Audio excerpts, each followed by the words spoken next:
curso. Y bueno, qué lindo volver a vernos para seguir aprendiendo, seguir compartiendo y seguir entrando y adentrándonos cada vez más en este maravilloso mundo del telar. Del telar es decir algo, porque en realidad el maravilloso mundo no es solo del telar, no es del arte en sí, de las lanas, de toda esta materia prima que podemos usar para hacer nuestros telares. Y de eso justamente vamos a hablar hoy. Hoy vamos a hablar de lo que son las fibras textiles. Las fibras textiles es esa materia prima a partir de la cual nosotros vamos a poder formar nuestras distintas telas o tejidos, ¿sí? Porque todo tejido y toda tela surge a partir de una fibra textil. Vamos a ver qué es una fibra textil, cómo se clasifican, naturales, que pueden ser de origen vegetal o de origen animal, y las artificiales, que son las producidas por el hombre. Y después vamos a hablar un poquito de cuál es la fibra textil que yo voy a utilizar para mi trabajo en telar, ¿no?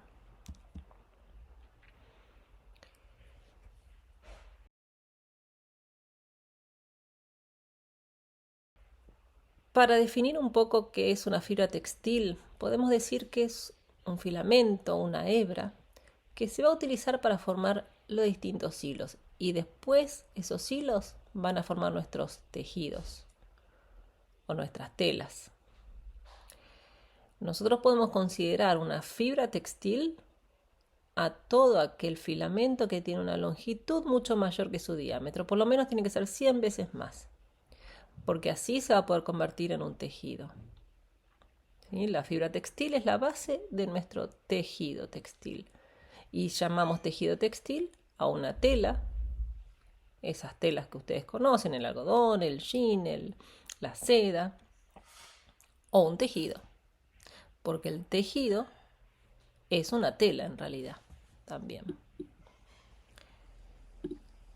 Y vamos a ver también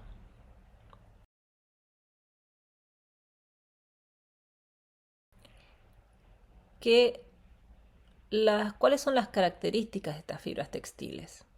Porque hay cosas que son muy importantes y una de ellas, y creo que la más importante, es que sea resistente a la tracción, que tenga la suficiente resistencia para absorber todos esos procesos que le van a surgir a este filamento, a esta hebra, en el proceso de hilandería y tejeduría. Entonces estos procesos van a estar tirando constantemente de la fibra y si no son resistentes, va a producir una tela o un tejido de mala calidad que va a ser poco durable y que se va a romper muy fácilmente. Y esto a veces se ve con algunas telas, ¿no? Y con algunos tejidos también. Los tejidos que están hechos con hebras o fibras de poca calidad se rompen enseguida. Entonces hay ciertas cualidades que nosotros tenemos que ver en estas y que tener en cuenta en estas fibras textiles: la longitud, el color, el grosor, la elasticidad, la resistencia, la elongación, la resistencia al calor, a la humedad, a la luz, a los reactivos químicos, para después ver cuáles serían o cuáles posibilidades tenemos de tenerlos, en fin, distintos procesos que se le pueden aplicar según la característica de la fibra textil. Entonces, ya sabemos lo que es una fibra textil y ya sabemos que hay ciertas características que yo tengo que tener en cuenta. La fibra textil, así, si nos imaginamos la fibra textil que es como un hilito, ¿no? Este hilo lo podemos combinar con distintos otros tipos de hilos, de distintos colores, distintos grosores, y son los que me van a ir formando en su entrelazamiento las distintas variedades de telas. Estos hilos o estas fibras se van a ir entrecruzando y según la variedad o la combinación de hilos que yo cruce y según la densidad con que los cruce, me van a ir formando telas que pueden ser más densas, menos densas, más suaves, más resistentes al calor. En fin, tenemos una variedad de telas o tejidos que podemos producir según la combinación de fibras textiles que yo utilice. Bien, ese entrelazamiento, ese entrecruzamiento de las fibras textiles es lo que nosotros, o sea, en el proceso industrial, a partir de ese entrecruzamiento se forma una tela. Que ese entrecruzamiento no es más que el cruzar hilos de forma vertical y de forma horizontal. Esto es justamente lo que sucede en nuestros telares. En todo tipo de telar lo que vamos a hacer es un entrecruzamiento de hilos o materias primas verticales y horizontales, lo que comúnmente llamamos la trama y la urdimbre. Entonces, a partir de ese cruce de tramas y urdimbre, yo voy a poder producir una variedad inmensa e infinita, diría yo, de tejidos. En la industria hablo de telas. En los telares hablamos de tejidos. Bien, como les habíamos dicho al principio, estas fibras textiles pueden ser de origen natural. Y dentro de las de origen natural tenemos las que proceden de los vegetales y las que proceden de los animales. ¿Sí? Como bien dice su nombre, las que proceden de los vegetales vienen de las plantas y están formadas fundamentalmente por fibras largas de celulosa que pueden tener diferentes largos y durezas según el tipo de planta de donde venga. Las fibras de origen animal normalmente proceden de fibras de proteínas, la queratina, que está ¿dónde? En los folículos del pelo del animal. Bien, acá podemos ver la más conocida fibra de origen vegetal, que ¿cuál es? Si miran la foto, es el algodón, así es, el algodón. El algodón se obtiene de la semilla en realidad, ¿sí? Y es el más utilizado hoy en día, es la fibra que más se utiliza en todo el mundo. La calidad del algodón se va a medir por el largo de las fibras y por su resistencia. Es una fibra que produce un tejido muy elástico, lavable, que tolera el planchado. Es muy confortable, tiene buena absorbencia, buena conductora del calor. Se usa en la mayoría de los tejidos hoy en día. Después tenemos el lino también, que es un poco más resistente y lustrado que el algodón. El lino produce prendas que resultan muy frescas, por eso se utilizan mucho en las prendas de verano. Es un buen conductor de la humedad y al secarse enfría la piel. Pero es un material también que deja de proteger del calor cuando la temperatura es extrema. Entonces, para el verano todo bien, para el invierno no es aconsejable. Se arruga bastante fácilmente el lino. Este es algo negativo. Y después tenemos otras fibras de origen vegetal, tal vez no tan ampliamente utilizadas, pero conocidas. Por ejemplo, el cáñamo, que es de la misma familia de la marihuana, con la única diferencia que no tiene propiedades psicoactivas, pero se obtienen muy buenas fibras y resistentes y se pueden hacer prendas de cáñamo y más bien cosas que se pueden utilizar que se pueden hacer a través de la fibra del cáñamo. A veces se utiliza para hacer unos cestos, canastos. Y después tenemos el yute. El yute también lo conocemos porque se usa mucho para alfombras, ¿no? Las alfombras de yute. Hay algunos tapices. También se utiliza mucho para hacer canastos o cestos o inclusive lámparas de yute, he visto. Y bueno, es un muy buen tejido, muy resistente. Los hay de diferente textura, diferentes grosores que se pueden obtener. En fin, muy utilizado. Y después hay otros otras plantas que producen fibras vegetales como es el coco, el sisal, el esparto, pero no son tan utilizadas y su producción no es tan fácil como lo es las que ya conocemos del algodón, el lino y demás. Y después tenemos las fibras que son de procedencia animal, eh, que como habíamos dicho proceden del pelo, ¿no? Y depende acá mucho la raza del animal, la edad, de dónde proviene ese animal, en qué lugar vive ese animal, porque de acuerdo si vive en un lugar de frío va a producir un pelo más resistente que aquel que vive en un lugar más de verano. En fin, y bueno, la estrella acá de las fibras de origen animal es la lana. Como bien sabemos, la lana se puede obtener de la oveja, de los carneros, es muy aislante del frío, por eso cuando hacemos un buzo de lana lo usamos en invierno, porque realmente protege mucho del frío. Es muy elástica también, resistente, retiene el agua y le cuesta secarse, ¿no? Cuando lavamos un buzo de lana y lo vamos a colgar, tarda en secarse.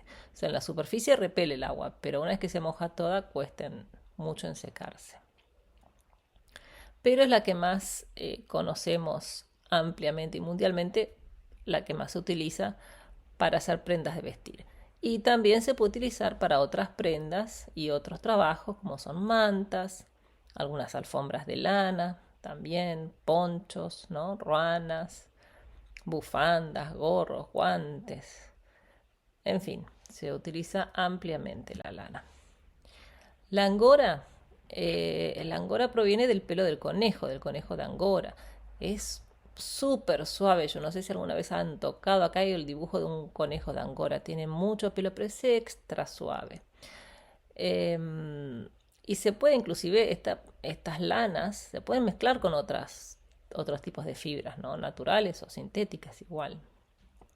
El único problema que hoy en día se está discutiendo mucho de la angora es la forma de producción, mejor dicho, la forma de obtención del pelo de angora, donde en algunas granjas se obtiene de una forma bastante, de, no sé, una forma bastante fea, donde al animal no se lo cuida y no se lo trata bien, entonces se está hablando de que hay maltrato animal, pero claro, como todo, ¿no? Uno puede tratarlo bien o puede tratarlo mal al animal.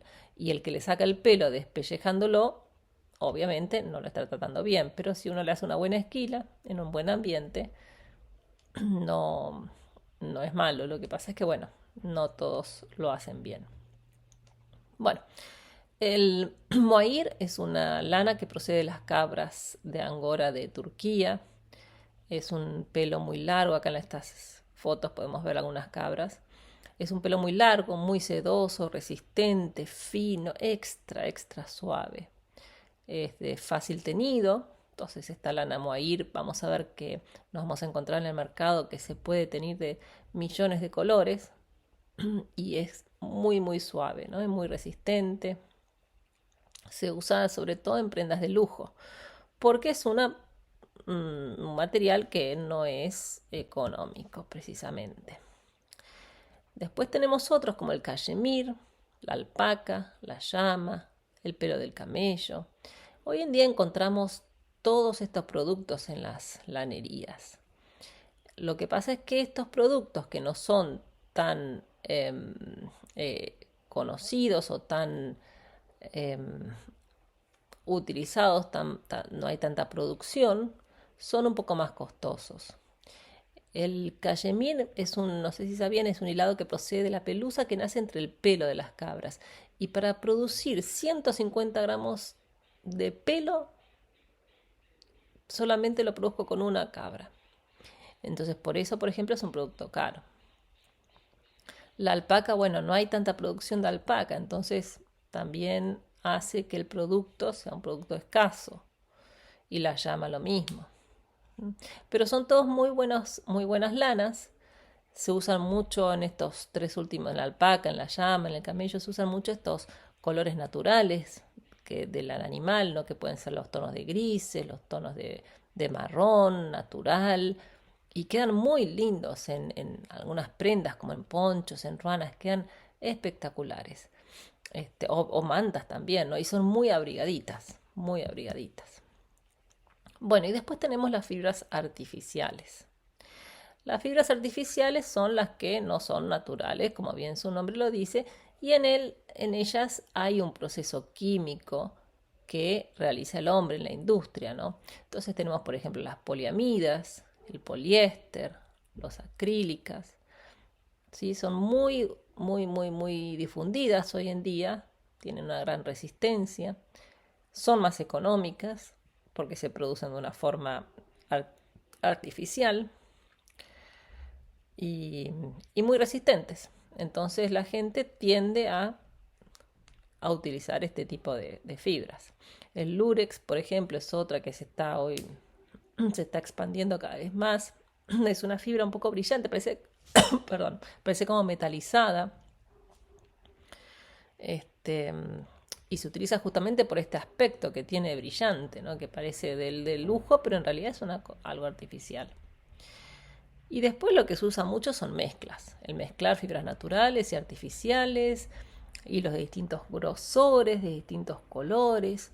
Y estos dan a veces unas combinaciones espectaculares, donde la verdad que la visualización de los productos finales, de la prenda, del telar, del tapiz, del almohadón, hechos con mezclas, ustedes cuando empiecen a hacer mezclas van a ver que no van a poder parar, porque realmente salen productos únicos y hay infinitas posibilidades. Entonces, bueno, cuando nos preguntamos, ¿no? ¿Qué material puedo utilizar en mis trabajos de telar? Bueno, puedo utilizar cualquiera, eso de una. Cualquier material es factible para ser utilizado. Pero ya sabemos que tenemos que tener en cuenta la resistencia de la materia prima, ¿sí? Y lo más importante de todo es tener en cuenta lo siguiente: ¿qué es lo que yo quiero realizar en el telar? Voy a querer realizar una prenda, voy a querer realizar una manta, un almohadón, un tapiz. Bueno, entonces depende de lo que yo quiera hacer, es la materia prima que voy a utilizar. Voy a querer hacer una mantita para un bebé o para un adulto, porque ustedes saben que para bebé las cosas tienen que estar hechas con un material antialergénico. Voy a hacer una prenda para el invierno o para el verano. Voy a hacer un tapiz que voy a colgar en la pared o una alfombra que voy a estar pisando en el piso constantemente. Entonces, todos estos factores, por eso es importante e interesante no aprenderme de memoria todo esto que acabamos de decir, pero sí saber que cada fibra tiene sus características y que de acuerdo al producto que yo quiera hacer, voy a tener que seleccionar la materia prima según sus características. El algodón, dijimos, es la materia prima que más se utiliza, ¿sí? Es una de las más expandidas en todo el mundo. Es un material que no es costoso, no produce alergias, entonces es adecuado para prácticamente para todo. El poliéster una fibra sintética, claro. Y bueno, es de muy fácil lavado, no necesita plancha, no encoge. Es genial y además es muy económico también. Ustedes habrán visto que las prendas en poliéster hoy en día cada vez más tenemos. Bueno, del lino ya hemos hablado un poco. Produce tejidos muy maleables, muy frescos. La lana es más para algo abrigado, sobre todo para prendas. La seda, bueno, la seda es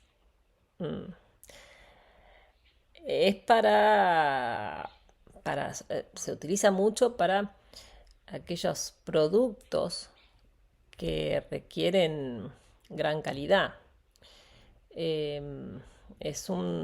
Originalmente la seda proviene de China, formada por el gusano de seda, El gusano come las hojas de la mora, ¿no? Y va produciendo unos filamentos en su capullo que van a ir formando la seda. Por eso la producción y la cantidad que se consigue no es muy abundante por cada gusano, entonces es un producto caro. Tenemos el nylon y la licra, también otros productos de origen sintético, pero que vienen cobrando valor y utilización cada vez más por su maleabilidad, por su practicidad y porque no son costosos para nada. Cuando yo voy a hacer un trabajo en telar, ¿sí? Por ejemplo, tenemos estos tapices, todos hechos en telares, unos más grandes, otros más chicos, pero yo acá puedo ver que puedo combinar de todo, desde lanas, vellones, algodón, seda, alguna cinta que tenga de poliéster, todos aquellos restos que yo voy guardando en una bolsa, ¿no? Esos ovillitos más grandes, más chiquitos, a veces una cintita nomás, todo eso yo lo puedo utilizar en un tapiz, por ejemplo.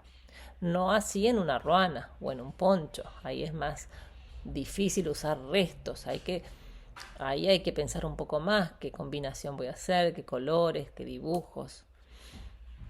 En algunos almohadones yo puedo también hacer una mezcla de distintos grosores de algodones o distintos tipos de algodones, ni hablar de la combinación de colores que puedo realizar. Entonces, si ustedes piensan, yo puedo realizar combinación de colores, combinación de grosores, combinación de materiales, y el resultado puede ser tan variable, que yo digo que es infinitamente variable. Cada prenda de telar, cada trabajo en telar que se hace es único e irrepetible. Es decir, si tenemos uno muy y lo anotamos todo como lo vamos haciendo, claro que lo podemos repetir el trabajo. Pero yo puedo hacer infinitas variedades de trabajos y no se me agotan nunca las posibilidades por la cantidad de características que puedo combinar. ¿Sí? Como dijimos, materia prima, grosor, color. Es interminable, es impresionante la cantidad de cosas que se pueden hacer. Por eso el telar es maravilloso para mí, ¿no? Porque uno puede producir cosas que nadie las hizo y sin tener grandes conocimientos, es decir, solo probando, es decir, a ver qué tal me queda este color acá, pum, lo puse, bárbaro, quedó divino, me encantó, voy con otro, no me gustó, lo saco, vuelvo a probar, pero se pueden armar cosas muy lindas, la verdad. Este, así que bueno, es un poco animarlas a que prueben de hacer cosas. Y uno de los trabajos que más fáciles son para probar es un tapiz, por ejemplo, ¿no? Como estos que ven acá. Un tapiz para colgar en la pared, que puede ser chiquitito, mediano, un poco más grande, no importa el tamaño. El tema es empezar a probar a hacer cosas y a combinar distintas fibras textiles que puedo utilizar, distintos colores, y ver también qué es lo que a mí me, me sale naturalmente más, ¿no? Hay gente que le sale más utilizar, por ejemplo, colores bien fuertes y hacen unos trabajos lindísimos en colores fuertes, primarios, ¿no? Esos colores que vos ves bien opuestos y decís, wow, qué lindo que quedó, qué colorido este trabajo. O sacos o mantas coloridas, divinas. Otros que utilizan a lo mejor solo tonos pasteles porque su personalidad es para los tonos pasteles o los crudos. Y también salen cosas maravillosas, maravillosas. Hay tapices que tienen una cantidad de material que han utilizado, desde poner un hilito de seda, unas lanas, unos vellones, unos algodones, todo lo que van encontrando en la casa lo ponen y queda bien, queda fantástico, quedan mezclas que son lindísimas. Claro que esto requiere a veces de probar a hacer uno, que a lo mejor el primero que hacemos no nos queda perfecto, no nos queda bárbaro ni wow, pero bueno, vamos a ir probando otros y así vamos a ir experimentando distintas combinaciones hasta que vamos encontrando nuestro lugar. nuestra forma que más nos gusta de hacer las cosas, de combinar los colores o el material, y también vamos a ir encontrando cuál es el material, cuál es aquella fibra textil que a mí me gusta trabajar más. Hay gente que le gusta trabajar mucho con algodón, gente que utiliza cualquier tipo de lana y hace sus trabajos, gente que solo le gusta trabajar a lo mejor con lanas muy buenas, ¿sí? Entonces cada uno tiene que ir encontrando su propio camino. Las posibilidades son infinitas y las materias primas que tenemos también. Es empezar a hacer las cosas para probar. Y una vez que probamos, van a ver que no van a parar nunca más. Hay que animarse, esa es la clave de todo, animarse y empezar. Es lo que más cuesta, empezar. Una vez que empezamos, ya después no nos para nadie. Bueno, la próxima clase que tenemos va a ser el módulo 3, donde vamos a hacer una clase especial de lanas, porque la lana es la estrella de los telares, sin duda, y tenemos una gran variedad de tipos de lanas que podemos utilizar, y también conocer un poco, ¿no?, de dónde viene la lana y cómo es el proceso de la lana. Yo no sé ustedes, a mí la lana es algo que siempre me gustó. Yo arranqué mi amor por este arte del tejer y el arte del telar por la lana. O sea, la lana para mí es una materia prima única, me admira, me produce una fascinación el saber que un animal tiene eso en su cuerpo y que después uno lo puede ir trabajando para obtener ese ovillo de lana con el cual vamos a realizar nuestro telar. Entonces, en este próximo módulo vamos a ver bien qué es la lana, de dónde proviene, ¿no?, cómo se obtiene esa lana, qué tipos de lanas existen. Vamos a ver también todo el proceso de la lana, desde que sale de la oveja hasta que llega a mi telar, ¿no?, cómo es todo ese proceso, cuáles puedo utilizar en mi telar. Así que bueno, las espero la próxima semana con el módulo 3. Espero verlas pronto. Espero que les haya gustado esta clase y no se olviden de dejar sus comentarios, sus sugerencias y sus preguntas y consultas. Bueno, un abrazo y nos vemos la próxima clase.